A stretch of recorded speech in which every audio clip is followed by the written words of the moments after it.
on the technologies that YourNest will be looking for investing from Fund 2. You have already gone through what companies YourNest funded in Fund 1. Now, as we start the journey for Fund 2, what would be the areas of interest for us? So the list cannot be complete, but some of these areas would be of interest to us. And you have heard already from several speakers on what exciting areas in future for India are. So mobile internet, you already heard from both Mohit and Sharad. It's going to change the dynamics and gives us an opportunity to invest in a huge number of startups which will take the advantage of increasing mobile internet. Digital payments, Sharad spent quite a bit of time there, so you can see there's huge opportunity going to be available for startups there. Digital identity, another area where massive opportunity will be there. Artificial intelligence, machine learning, huge area, analytics, all of that. Several companies in the first generation have already started and will continue to build on that journey.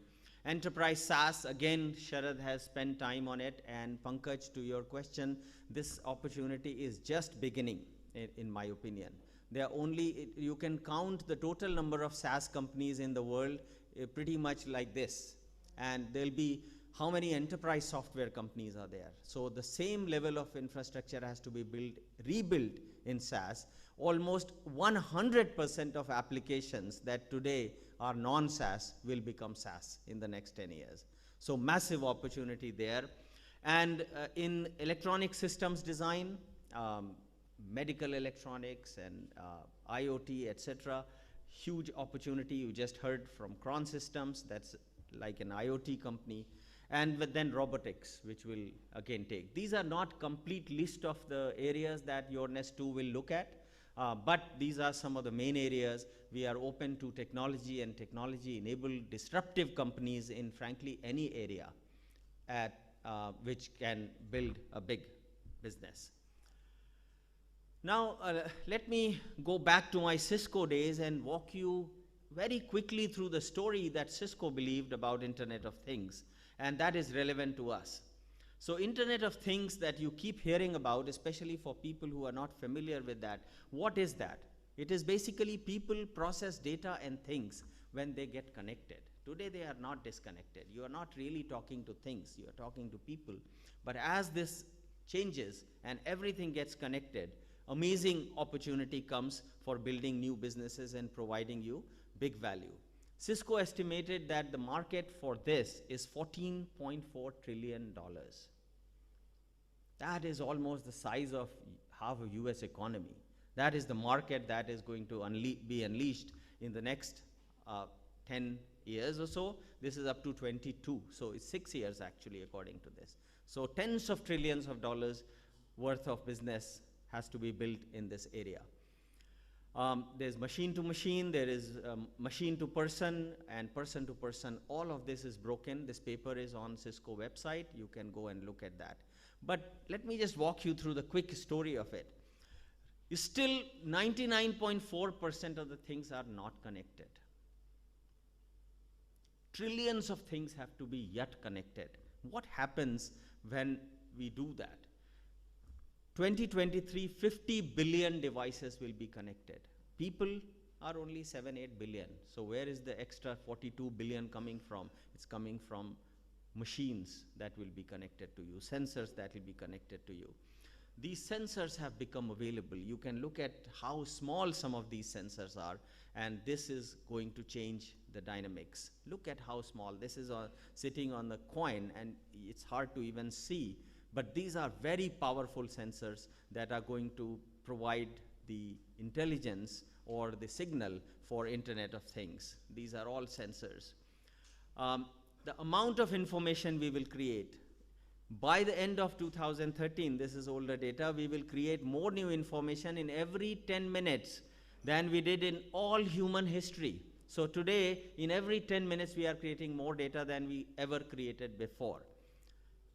Gives room for analytics, and huge developments have to happen there. Everyday things will be connected, whether they're cars or traffic lights or buildings or lighting, everything will get connected. And how will the life look like, or how will our life change in this Internet of Things era? Some examples of that: meters will be all smart meters, and they will be intelligent to actually optimize your energy use. For example, your washing machine might work at night and not work during the day when the power will become cheaper. And all of this is actually happening in some part of the world already, will move to India and other parts of the world very soon. 30% of the water is lost. The most important resource in the world today is water, and 30% of it is lost because of leakage and things like that. All of that, or most of that, can be actually reused or reduced in terms of leakage. That will happen. 40% of the food in developed countries is lost. That can actually be reduced. Imagine how much it will mean to the people. Cars will talk to one another, cars will talk to the parking lot, and a lot of pollution that is being created today will be reduced through intelligent cars and intelligent sensors in the car. In our glass, there'll be more intelligence than what is today in your phone. Imagine that. You can just get that information available to you. I think as I'm getting older, many times you are not remembering the name of the person who is coming and saying, hi, you don't know that. But very soon the help is there. The glass will say, he's this guy, he's a jerk or whatever, but the glass will tell you who that person is. Our Unifor is doing that. We have instant translation. You can speak in any language, and at the other end, the person will speak in some other language, and you can have a conversation. This is a mind-boggling video you heard from Mohit. That video is an area. By 2023, typical bandwidth to the home will be sufficient to display streaming video in every square inch of your house. So you will have a stream, one in your son's talking, one your friend talking, whatever. It could be full of video streaming from all over the world. For example, you could have breakfast with your parents who are sitting in different continent, but looks like they are having breakfast, these guys are having dinner, but they are looking as if they are sitting in the same table. Robots, this is actually device working in the factory floors today, but imagine what will happen. And you see the video mounted there, they can talk. Street lighting becoming intelligent source of information. Terrorism, in my opinion, is one of the biggest problems in the world.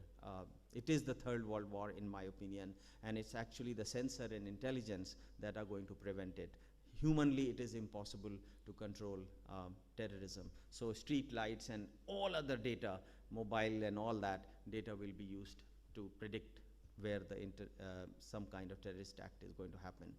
Devices, you heard earlier, I'm not going to spend time there, but all kinds of devices will help us manage our health and fitness better.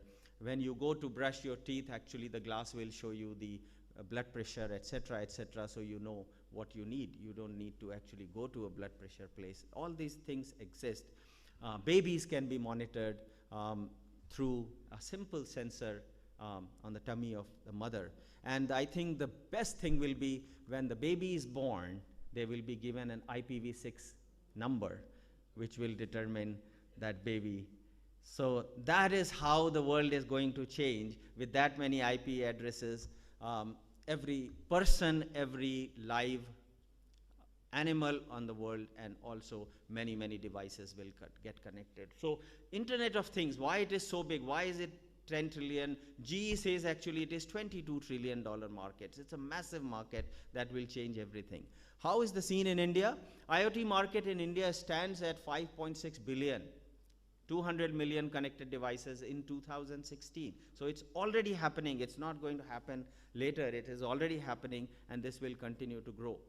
The challenges that industry face are lack of uniform security standards, privacy of consumer data, scalability, and unreliability of the network. These are all the opportunities for the new entrepreneurs. Massive area of opportunity. The startups comprise 60 to 65% of the organizations which are providing this solution to the large companies. So the activity is actually in a startup much more than in established companies. And IoT adoption in India is expected to grow across industries with literally every area, manufacturing, in utilities, in automotive, healthcare, etc., etc. So this is just the story of, one second, why is it not, okay, there you go. So this is the story of IoT only. Now every vertical that you see here actually will have opportunities like that. The job of YourNest 2 team is to actually find the best opportunities for you, the ones that has highest potential in any of these areas and more. And we will be working very diligently to make that happen. I also want to reiterate the point I was trying to make to Mohit, that I, for one, very strongly believe in co-creation of companies, which means you work with entrepreneurs to create the companies and make them big. And one of the roles I'll be playing in YourNest Fund 2 is actually to work very closely with entrepreneurs at early stage to help them create large and successful businesses. And if you can talk to some of the people who have talked to me already, they will tell you that it's actually massive contribution. By the time you get to Series B and all, like Mohit said, you are looking at data. But in pre-series, it is very important to not only identify the right companies, but actually work closely with them to make them successful. And that will be a big role that I'll be playing with Fund 2. So with that, let me close. The opportunity is great. Sharad has already painted you the picture of why India is at a unique place at this point where startups will do well. There are 4,000, 5,000 startups already existing, and this will only going to get better. Funding will get better. Companies will become global in a better way. New technologies are going to keep providing the opportunity for new areas, and globalization will continue to happen. So massive opportunity, and for investors, I want to reiterate that a fund like YourNest gives you a unique opportunity to invest in this alternate asset, which holds a lot of promise. So with that, thank you so much. Any questions, one or two questions I can answer. Thank you so much.